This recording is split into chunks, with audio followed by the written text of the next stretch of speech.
why is Shiva, the statue of Shiva, out front of CERN?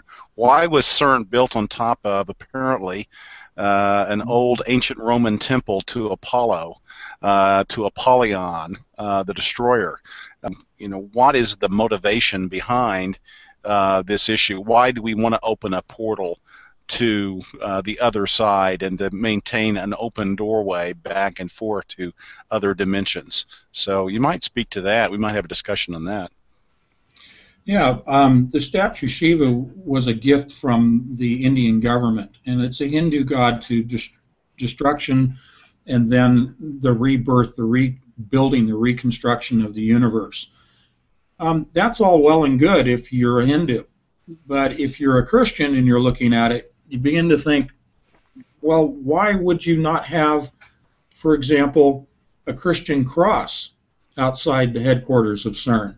Why would you have, this particular entity as something that, yeah, it's a gift from the Indian government, that's all well and good, but is there more to it than it simply just being a gift and they're being courteous and saying, yeah, we'll put it outside the building, that's all well and good?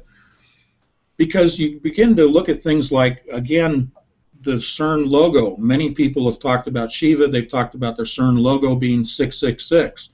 Well, that's well and good as well. But let's go a little deeper.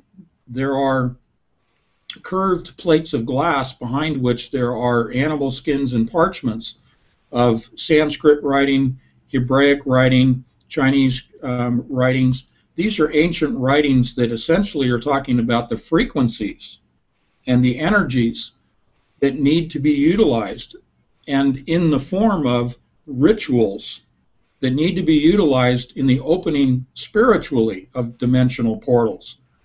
Now, this has direct application to the technology being employed in addition to the spiritual, the frequencies, the sounds, if you will, that are being used to open the portal.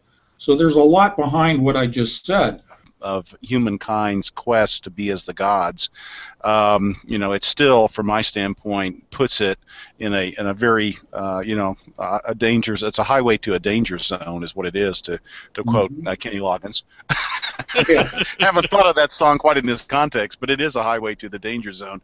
And the fact that you have Shiva, Apollo, Apollyon. You have the logo of CERN that, maybe it's the arms of Shiva, but it looks a lot like 666 to me. Is that there's something, that's up to no good. Something evil this way comes. Well, I think we'll agree that symbols have power. Yeah, absolutely, they do. And if symbols have power, then that answers the question, why do you have these symbols at CERN?